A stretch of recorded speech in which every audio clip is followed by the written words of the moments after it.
Bienvenue dans C'est votre emploi. Merci beaucoup de votre fidélité, d'être avec nous sur BFM Marseille-Provence. Première de l'année avec Alexandre Joly à mes côtés. Bonne année Alexandre, comment ça va? Bonne année, Jean, super, et toi? Très bien, écoute, chargé de communication à la VARAP, notre partenaire qui poursuit l'aventure en cette année 2025. Et pour cette première émission de l'année, notre invité est Hervé Lemercier. Merci beaucoup d'être avec nous. Vous êtes le premier de l'année. Bonne année, meilleurs vœux également. Meilleurs vœux à tous. Bienvenue en tout cas.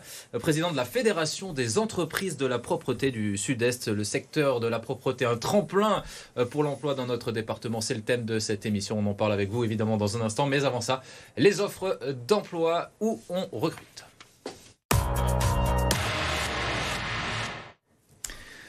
Alexandre, tu as 3 offres d'emploi à nous présenter cette semaine. 3 offres de poste à pouvoir sur le département des Bouches-du-Rhône. On commence avec une première offre en CDI, c'est Danone qui recherche un promoteur des ventes à Marseille.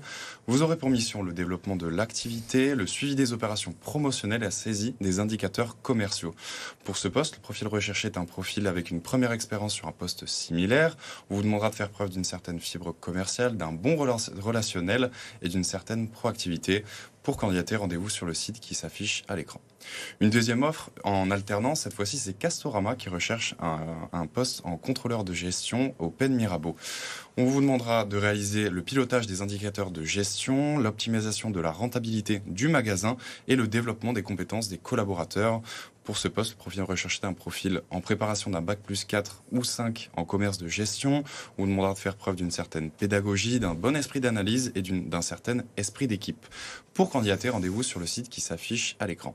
Et enfin, une troisième offre en CDD, c'est Cézanne qui recherche un conseiller de vente à Marseille. Vous aurez pour mission l'accueil de la clientèle, la proposition d'action commerciale et le traitement des réclamations. Pour ce poste, le profil recherché est un profil avec une première expérience dans le prêt-à-porter. On vous demandera de faire preuve d'un certain esprit d'équipe, d'un bon sens du partage et une appétence pour la mode. Pour candidater, rendez-vous sur le site qui s'affiche à l'écran. Merci Alexandre. Cézanne qui s'implante dans le sud après Aix-en-Provence, donc qui va ouvrir une boutique à Marseille. On passe tout de suite à l'invité de la semaine.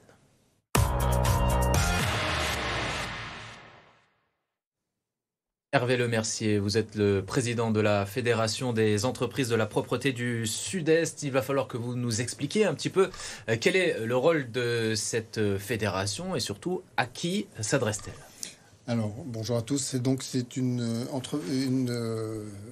organisation patronale qui donc est représentative et qui représente l'ensemble des entreprises de propreté et qui aide les entreprises de propreté qui est représentatif au niveau des pouvoirs publics. C'est très important pour nous. Et nous accompagnons les entreprises au travers de différents domaines, une grande gamme de services à leur proposer, à nos adhérents, bien évidemment, une gamme de services sur le plan commercial, c'est-à-dire économique, étude des devis, analyse des contrats commerciaux. Ensuite, nous sommes sur le plan social, sur le plan juridique. On les aide énormément sur le plan juridique, sur le plan de la RSE, sur le plan de la sécurité. Et voilà. Donc, la fédération, en quelques chiffres, vite fait, c'est 18 000 entreprises qui sont représentées par la fédération. Et ces 18 000 entreprises représentent 600 000 emplois en France. Ça, c'est national, hein. Et au niveau des Bouches-du-Rhône, nous avons 800 entreprises au niveau des Bouches-du-Rhône qui représentent environ 30 000 personnes. Donc les entreprises représentent 30 000 personnes. Voilà. Je suis moi-même donc chef et dirigeant d'une entreprise de propreté en Occitanie, puisque je représente l'Occitanie, les Provence-Alpes-Côte d'Azur et la Corse, la FEP Sud-Est. Et donc actuellement, je suis en train de transmettre mon entreprise à mes collaborateurs qui sont devenus associés, et ces collaborateurs viennent de l'apprentissage. Sujet important aujourd'hui. 600 000 emplois donc à l'échelle nationale sur le secteur de la propreté. Comment vous le décririez-vous en quelques mots sur le département? Alors sur le département, on intervient dans tous les domaines d'activité. On a recensé 52 domaines d'activité au niveau des métiers. Donc on intervient principalement dans l'entretien de bureaux, dans l'entretien d'usines, dans l'entretien de parties communes d'immeubles, de bureaux ou des parties communes chez les particuliers. On intervient bien sûr dans l'hygiène hospitalière, avec des processus d'hygiène, des protocoles dans le domaine de l'hygiène dans les hôpitaux. On fait de la remise en état après travaux, après sinistres. Bref, on a une panoplie extrêmement importante. La seule chose qui est importante, c'est qu'on n'intervient pas dans le domaine urbain et on ne fait pas de particuliers. Alors comparé à d'autres secteurs d'activité, quels sont les avantages représentés par les métiers de la propreté? Alors les avantages pour les secteurs du métier de la propreté, je pense que c'est un secteur qui finalement est très attractif parce que les horaires sont bien aménagés. C'est-à-dire qu'on peut arriver à concilier la vie privée et la vie professionnelle. Contrairement à ce qu'on peut s'imaginer, à se donner comme idée, c'est quand même quelque chose de tout à fait facile. Et on a une certaine diversité de tâches dans nos travaux. C'est un métier extrêmement intéressant en termes de relations sociales et de contact humain aussi. Mais quand on travaille, pardon, excuse-moi Alexandre, quand par exemple il s'agit de nettoyer les bureaux, on a souvent quand même l'habitude de voir des gens qui travaillent en amont, avant que les employés arrivent. C'est parfois des horaires aménagés de nuit. On commence très tôt quand même. On commence très tôt. Mais on finit beaucoup plus tôt que les autres. Et on est en train de travailler énormément avec les entreprises aujourd'hui en travail posté, c'est-à-dire que travail en journée continue ou en journée, mais surtout en travail posté, c'est-à-dire que démarrer peut-être le matin de bonne heure et continuer notre prestation jusqu'à 13h, et après c'est fini. Après, les salariés peuvent rentrer chez eux et s'occuper, vaquer à leurs occupations. Donc on y travaille de plus en plus, on a un gros travail par rapport à ça. On est en relation avec de gros donneurs d'ordre pour essayer de favoriser le travail en journée, parce que pourquoi nos salariés ne pourraient pas bénéficier aussi du travail en journée? Comment on entre dans le secteur de la propreté? Complètement par hasard. Moi, j'y suis rentré par hasard. Je ne savais même pas à 21 ans qu'une entreprise de propreté pouvait exister. Mais aujourd'hui, je peux vous dire qu'en quelques années, puisque j'ai 62 ans, pour rien cacher, donc en 40 ans, les choses ont bien évolué. Et aujourd'hui, on peut rentrer avec l'apprentissage. Et l'apprentissage, c'est vraiment la voie royale que l'on peut offrir aux jeunes de moins de 30 ans, pour rentrer dans la propreté, grâce à nos maisons de propreté, et celle de Marseille, qui est située à Château-Combert, en est un bel exemple. Comment dire, quelles sont les évolutions possibles dans les métiers de la propreté?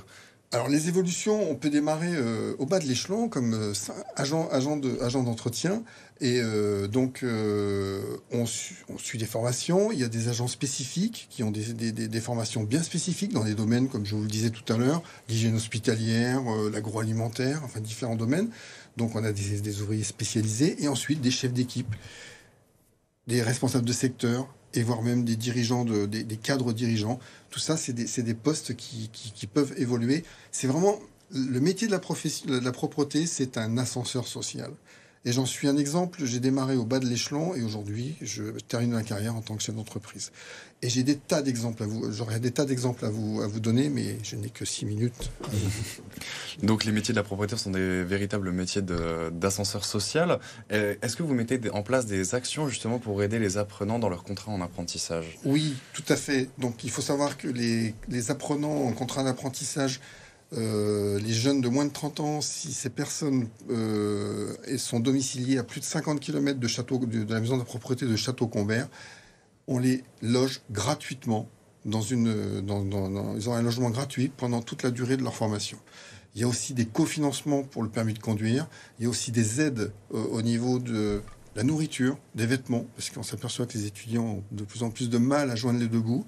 Donc on a vraiment mis en place des actions sociales extrêmement intéressantes pour aider nos salariés, nos futurs salariés d'entreprises de propreté. Et pour tous ceux qui souhaiteraient entrer en contact, vous contactez directement à la fédération. Je crois qu'on a une adresse à vous communiquer. Oui. Regardez, elle s'affiche à l'écran. Voilà. C'est plutôt un numéro de téléphone. Une ligne directe, c'est ça? Tout à fait. Donc, pour être simple, nous avons 80 postes d'apprentis à la maison de la propreté de Marseille-Château-Combert à proposer, qui vont du CAP au bac plus 5, en passant par le BTS.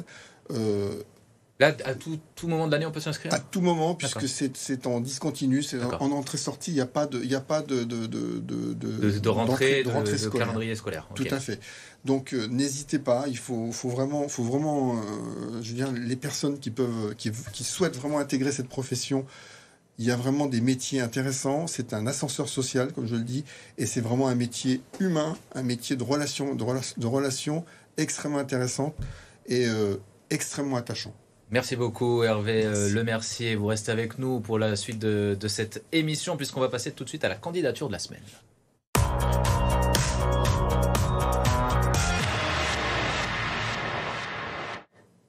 Candidature envoyée par Mathéo, Alexandre. Mathéo qui recherche un stage dans les réseaux et la cybersécurité.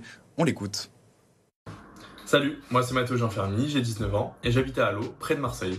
Je suis en deuxième année de BUT Réseau et Télécom sur le campus de Lumini. Je recherche un stage de 10 semaines à partir du 7 avril dans les réseaux ou la cybersécurité. Pendant ma formation, j'ai configuré des réseaux avec des switches et des routeurs Cisco et utilisé des outils comme Wireshark pour analyser le trafic. Nous utilisons des outils de pentesting comme Nmap par exemple. J'ai aussi travaillé avec Python pour certains projets comme la création d'une application mobile communicante. Après ce stage, je dois poursuivre en alternance. Donc si on travaille ensemble, ce serait un vrai plus car je serai déjà formé à vos outils et à vos méthodes. Je peux facilement me déplacer à Marseille ou dans les alentours ou même à Aix-en-Provence. Si mon profil vous intéresse, je serai ravi d'en discuter avec vous. Merci beaucoup. Bravo Mathéo, c'est une super vidéo, les sous-titres, les incrustations. Vraiment, je pense qu'on est sur peut-être la meilleure vidéo de C'est votre emploi. Un contact si vous êtes intéressé par cette candidature, Alexandre? Si vous êtes intéressé, vous envoyez un mail à cvotreemploi@lavarap.fr. On se fera un plaisir de vous mettre en relation. On enchaîne avec les rendez-vous de l'emploi et ce job dating. Donc demain, c'est ça? Ça aura lieu demain, donc de 11h à 12h30 à Martigues. Au programme, vous aurez une rencontre avec 3 acteurs majeurs du secteur de l'aide à la personne et de l'aide à domicile du bassin marseillais. Pour s'inscrire, rendez-vous sur le site qui s'affiche à l'écran. Un deuxième événement, c'est le salon Studirama des études supérieures d'Aix-en-Provence. Ça aura lieu ce samedi de 10h à 17h à Aix-en-Provence. Vous aurez au programme une découverte de 800 formations de bac à bac plus 5. Pour s'inscrire, rendez-vous sur le site qui s'affiche à l'écran. Et enfin, un troisième rendez-vous de la semaine, c'est un atelier découverte des métiers du bois et de la forêt. Ça aura lieu mardi prochain de 10h à midi à Marseille. Au programme, vous pourrez découvrir l'univers du bois et de ses différents métiers. Pour s'inscrire, envoyez un mail à l'adresse qui s'affiche à l'écran. Merci beaucoup Alexandre, merci Hervé Lemercier d'être venu sur le plateau de C'est votre emploi. Vous restez sur BFM Marseille Provence. On revient dans quelques instants avec tout le reste de l'actualité provençale.